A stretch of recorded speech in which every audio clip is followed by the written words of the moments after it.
Welcome back to The Critique. Good to be here. So the material we have today dives into what makes people competitive. Personality, environment, culture, all of it. And it contrasts that with more, relaxed approaches. Right. And I have to say, the structure is excellent. It opens with a really engaging scenario. The segmentation is super clear. Definitely a strong start. Okay, so let's get into it. The material sets up this powerful contrast, right? The competitive person is all about winning games, while the relaxed person wants to have fun or improve skills. And that difference is a huge opportunity to really dig into internal versus external motivation. It is, but I feel like the piece, it sort of assumes the reader already understands why that matters so much. Right. Why those two different goals lead to totally different outcomes, even in things like, overall happiness.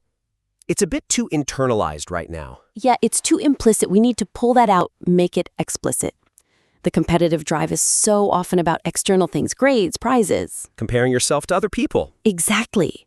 Whereas the relaxed approach gets its satisfaction from purely internal metrics. Right. So a concrete suggestion here could be to dedicate a specific section to this. Show how those organized, goal-focused traits value something you can see and measure. That external, visible success. Precisely. Versus the more abstract internal wins like achieving a flow state or just mastering a skill for its own sake. Okay, moving on. The piece does a good job identifying both the immediate environment, family, work, and then the broader culture. Like the US versus Japan examples, yeah. Those were effective.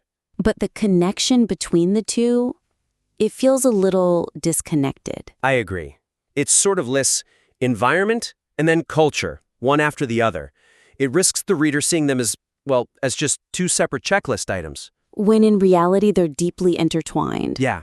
I mean, culture provides the framework, right? It sets the big rules of the game. And then the environment, your family, your boss, is what actually enforces those rules on a daily basis. That's a great way to put it.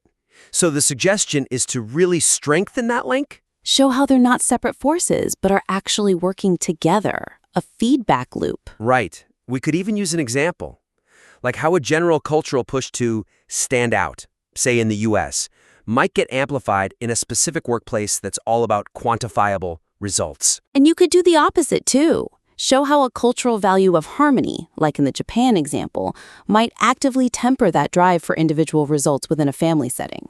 Exactly. It shows the interplay, not just two factors in isolation. Okay, so the final point, the conclusion about finding a balance to avoid stress is, it's probably the most important takeaway here. For sure. It's the so what. But right now, it feels a bit abstract. It's like telling someone to be happy. Okay, but how? Yeah, it's a bit of a fortune cookie. The piece does a great job summing up the pros and the cons, the motivation versus the stress, but that final advice on how to find the balance just isn't there. And that's what people really need, the practical steps. Absolutely. We need to ground this idea of useful competition in actual actionable behaviors. What does it look like day to day? Right. So for instance, we could offer some concrete ways to adjust. Maybe detail how to intentionally shift your focus from external competition, beating others, to a purely internal one, competing only against your own last performance. Or even offer specific methods for when a super competitive person should consciously decide to prioritize fun or learning over that automatic need to win. Exactly. Make it a real tool they can use. All right, so to recap, if we zoom back out, there are really 3 key opportunities here to take this piece from great to indispensable. First, really digging into that difference between internal and external metrics for success. Second, clarifying how culture and environment aren't separate, but actually work together. And finally, and maybe most importantly, making that advice on balance really concrete and actionable. These adjustments will really build on the strong foundation you already have.